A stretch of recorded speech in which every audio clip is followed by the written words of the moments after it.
Family who was no contact with me invited me to brother's wedding, but my father kicked me out saying I was an embarrassment to the family. Stepmom sarcastically asked how much I earned, so I left. Moments later 25 men rush in and take away all the catering, leaving 300 guests with no food. I tell them they should have done their due diligence because I own the catering company. I've always believed in building something for myself, and that is exactly what I did when I started my catering business. What began as a modest food truck back in my college days gradually evolved into a full-service catering company, now employing over 50 people and servicing high-end events all across the greater Chicago area. I've worked hard to get here. Sleepless nights, sacrifices, and relentless determination. It took me nearly a decade, but I built something I'm proud of. This background is important to understand what happened last weekend at my younger brother Mark's wedding, which turned into an absolute disaster. To give some context, I haven't been on speaking terms with my family for nearly 6 years. My mom passed away when I was 14 and my dad remarried within a year to Jenny, my now stepmother. Jenny made it clear from day one that she wanted no reminder of my mother. My father, eager to move on, allowed her to push my mother's memory out of our lives, which created a lot of tension between us. My younger brother, Mark, who was only 10 at the time, became very close to Jenny, but I struggled to accept her sudden controlling presence in our home. The distance between my father and me started then. The real breaking point came during my college years, while I was juggling multiple part-time jobs to pay for school. My father refused to offer me any financial help, claiming I needed to learn responsibility. Meanwhile, he was fully funding Mark's education at an expensive private university. The difference in how we were treated was impossible to ignore. Jenny, who had a condescending attitude towards me, never missed an opportunity to belittle my efforts. While I was trying to build my catering business, she often referred to it as playing with a food truck, while praising Mark's real career in finance. After college, I rarely contacted them. I would show up for holidays, but that was about it. The final straw came 6 years ago when I learned that my father and Jenny had sold our childhood home without informing me. I only found out after they had moved into a new place. And by then, all of my mother's remaining belongings, things I had wanted to keep, were gone. When I confronted my father about this, he told me I was being overly emotional and needed to move on with my life. That was the moment I decided to go no contact. Fast forward to last month, I unexpectedly received a formal invitation to Mark's wedding. Along with the invite was a handwritten note from him saying that he missed me and wanted to repair our relationship. After a lot of thought, I decided to give it a chance. Despite our family history, I figured it was worth attending.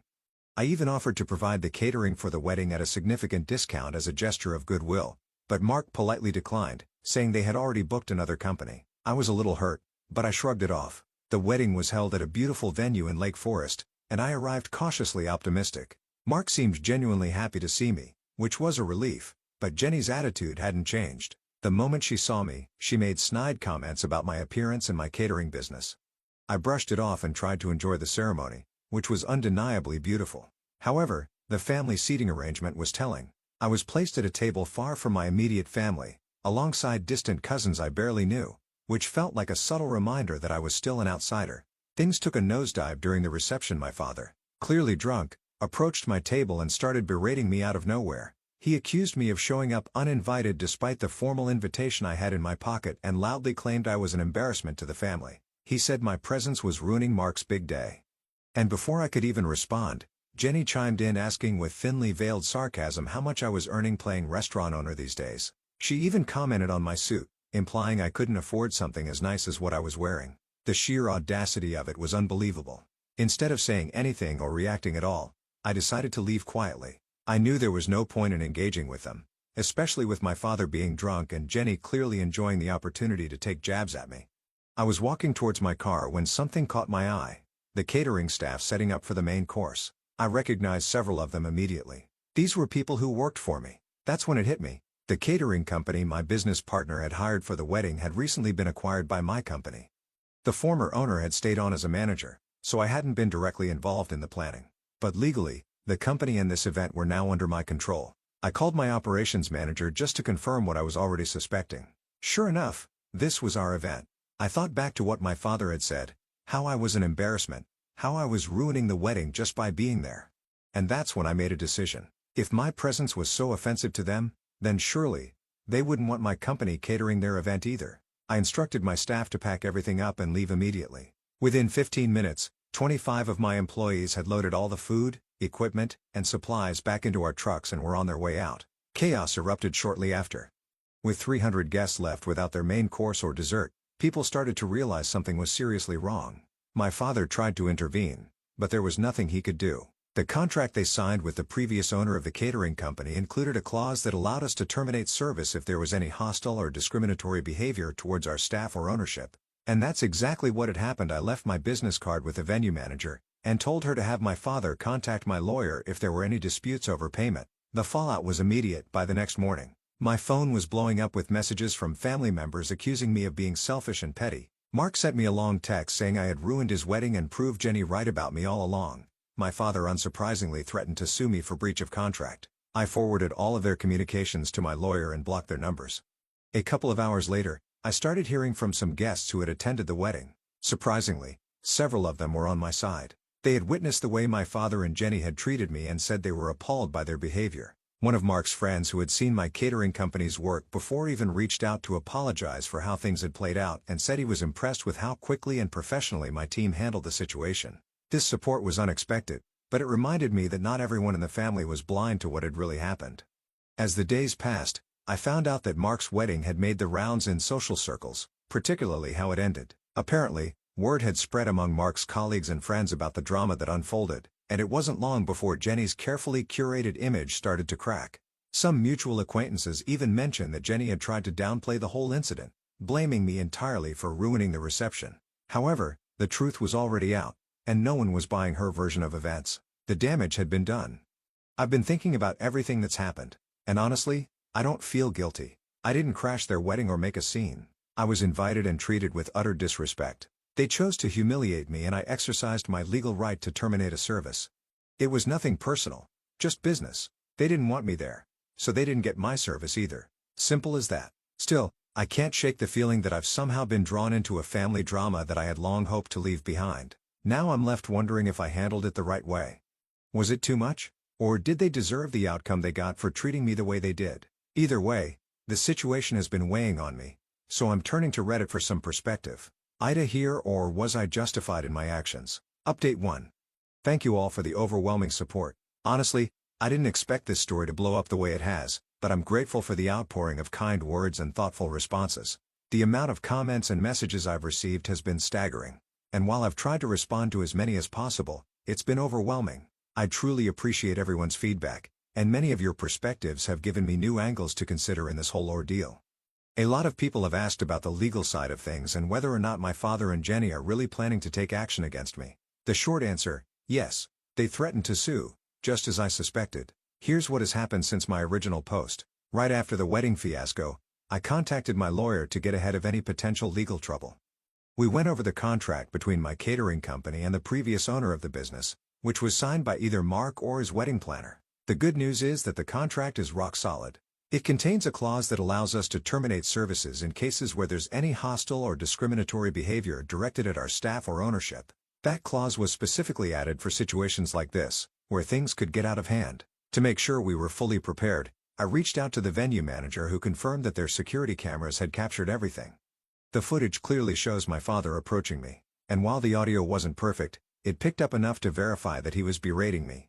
Jenny's snide remarks were also caught on camera, making it clear that their behavior was hostile enough to justify the decision to stop catering the event. With this evidence in hand, I felt confident that my legal standing was solid. A few days after the wedding, my lawyer sent a formal letter to my father's attorney explaining the situation. We laid out the details, emphasizing that the contract allowed us to terminate services due to their hostile behavior. We even mentioned the video evidence and made it clear that we were more than willing to provide it if necessary. At first, I thought that would be the end of it, but, of course, I underestimated how stubborn and vengeful Jenny could be. Yesterday, my father's lawyer sent a response, demanding a full refund for the catering. They also threatened to sue for damages, claiming that by pulling the catering, I had ruined the wedding and caused irreparable harm. They were seeking compensation not only for the catering, but also for the disruption it caused to the entire event. Naturally, I wasn't about to cave into their demands. I wasn't going to pay them anything, especially since they were the ones who had created this mess in the first place. After discussing things with my lawyer, we decided to offer a counter-proposal. We're willing to refund 50% of the deposit, but only under 2 conditions.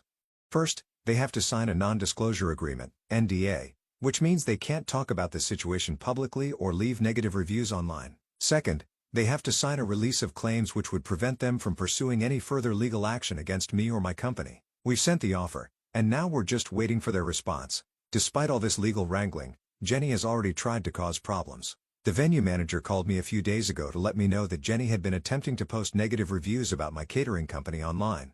In her reviews, she claimed that we had sabotaged the wedding and blown things out of proportion to make the family look bad.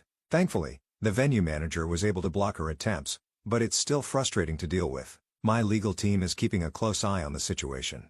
And if Jenny continues to spread false information, we'll treat it as defamation and escalate accordingly. Interestingly enough, the chaos of the wedding has led to some unexpected positives for my business.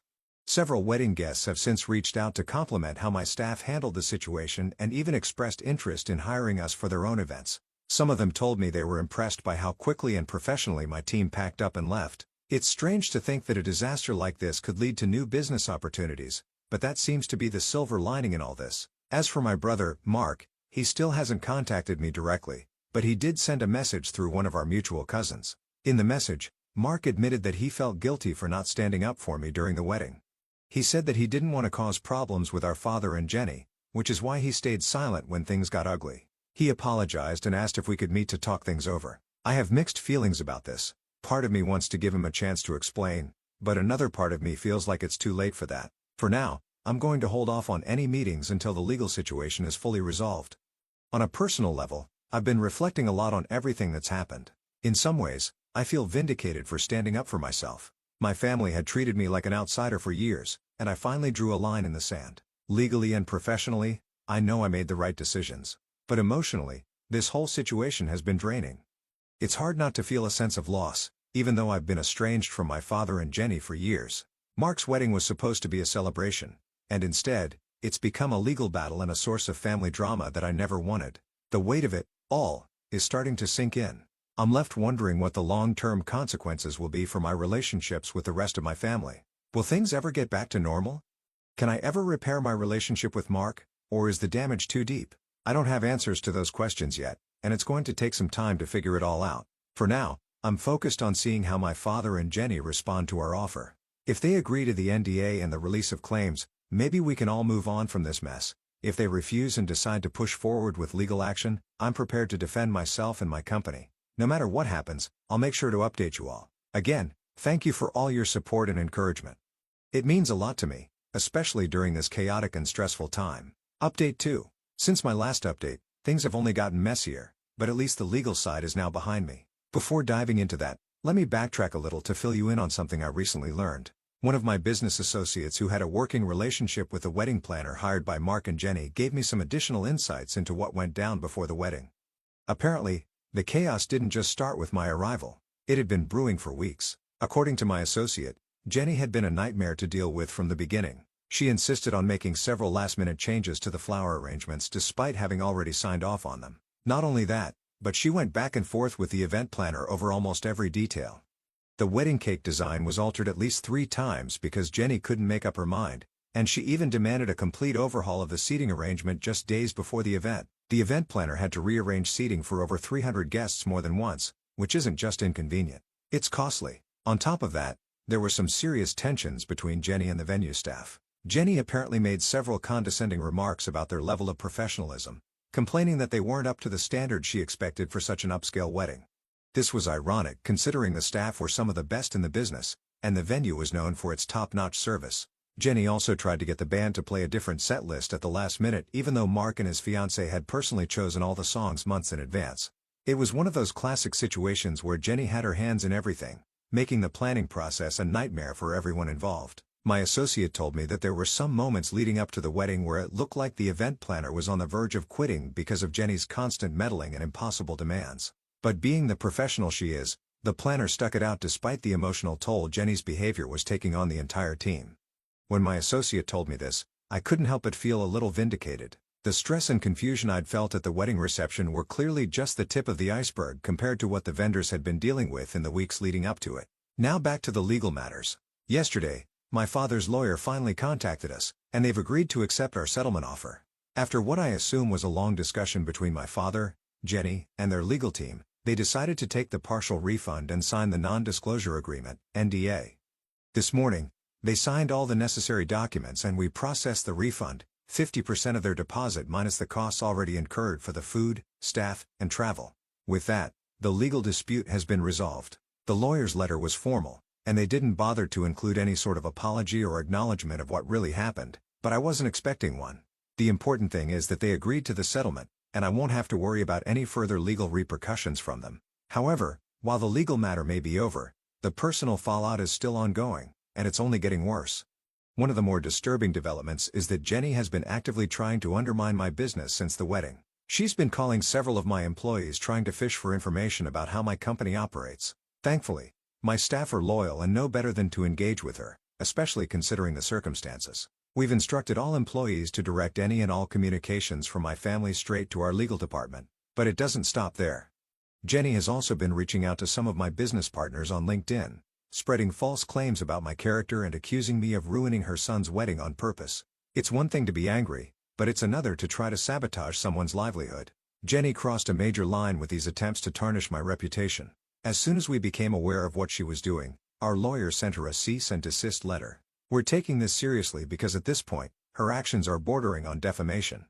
My legal team is ready to escalate if necessary, but I'm hoping the cease and desist will be enough to make her back off. Still, I wouldn't put it past Jenny to keep pushing given her history of crossing boundaries. But perhaps the most surprising development came from my brother, Mark.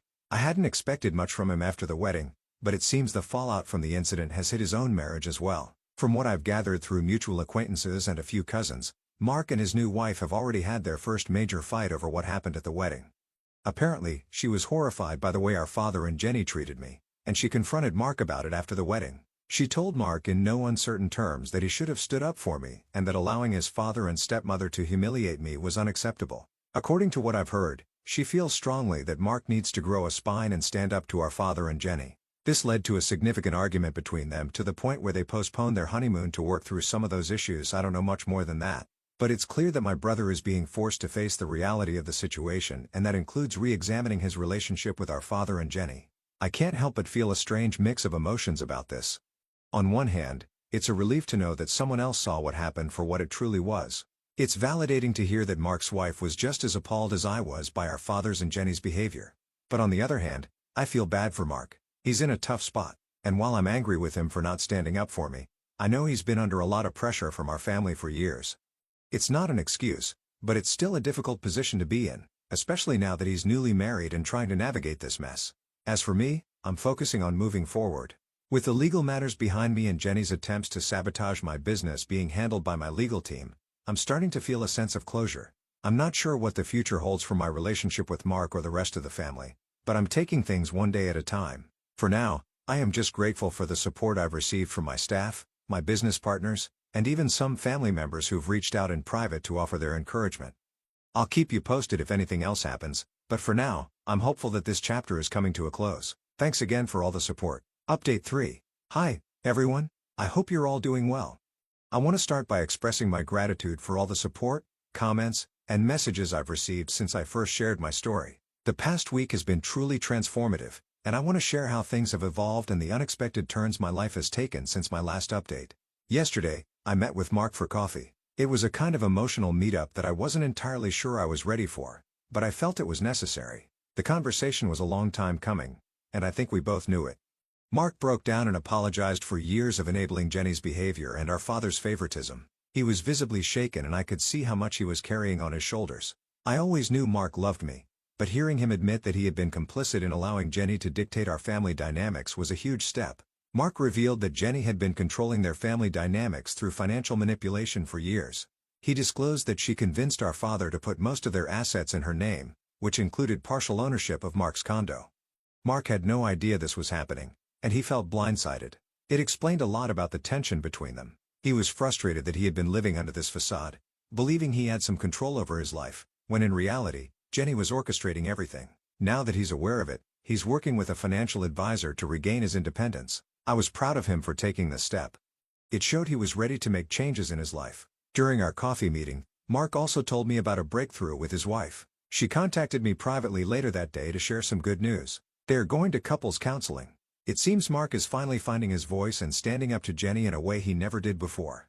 They are actively looking for a new condo, one that will be solely in their names. not tied to Jenny in any way. This was a huge relief to hear. It sounds like they're setting boundaries and taking back control over their lives, which is a journey I hope continues for both of them. Additionally, Mark's wife mentioned that they're planning a small vow renewal ceremony in a few months. This ceremony will have different in-laws seated at the family table, meaning they're taking active steps to redefine what family looks like for them. Hearing this warmed my heart. It seems they are committed to building a new family narrative that doesn't include the toxicity that Jenny and my father have brought into our lives. As for Jenny and my father, they've surprisingly gone quiet since signing the NDA. Through some mutual acquaintances, I've learned that they are facing social consequences in their country club circle. Apparently, they had been telling a very different version of our family story to their friends, painting me as the villain. Now it seems that people are starting to question their narrative, and the consequences of their actions are catching up to them. It's strange to think that the social standing they valued so much is now in jeopardy because of their own behavior. The entire experience has taught me a lot about the importance of setting boundaries with toxic family members. Sometimes the hardest decisions, like maintaining those boundaries or standing up for your principles, are the right ones. Even when they cause short-term chaos, I've come to realize that standing firm in my truth, despite the backlash, has led to unexpected growth and healing in other relationships. I'm grateful for the community support. Many of you have reached out to share your own experiences with toxic family dynamics, and it's comforting to know I'm not alone in this. I hope my story can help others facing similar situations. I've realized that life is too short for toxic relationships, but it's never too late for genuine reconciliation with those who are truly sorry. Looking ahead, I plan to maintain my boundaries with Jenny and my father. They've shown me who they truly are, and I have no desire to re-enter that dynamic.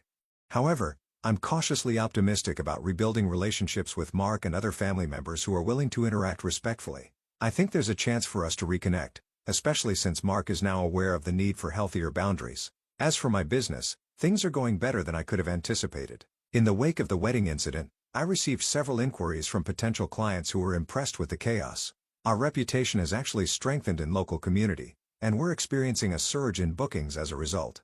It feels rewarding to know that my hard work over the years is paying off and that I'm being recognized for the dedication I've put into my company. I also took the time to meet with my employees to discuss the incident. I wanted to ensure they felt supported and acknowledged for their professionalism during a challenging event. The feedback from them was heartwarming. Many expressed their appreciation for the strong company culture we built together, which made me feel proud as a leader. It reinforced my belief in the importance of treating employees well and fostering a positive workplace environment. To those who asked about future family events, I'll continue to maintain my boundaries with Jenny and my father, but I'm excited to explore the possibility of re-establishing connections with Mark and other family members ready to interact respectfully. It's a fine line to walk, but I'm hopeful. Life is too short for toxic relationships, and I want to focus on the positive connections that bring joy and support into my life. Thank you all for your unwavering support, awards and kind messages.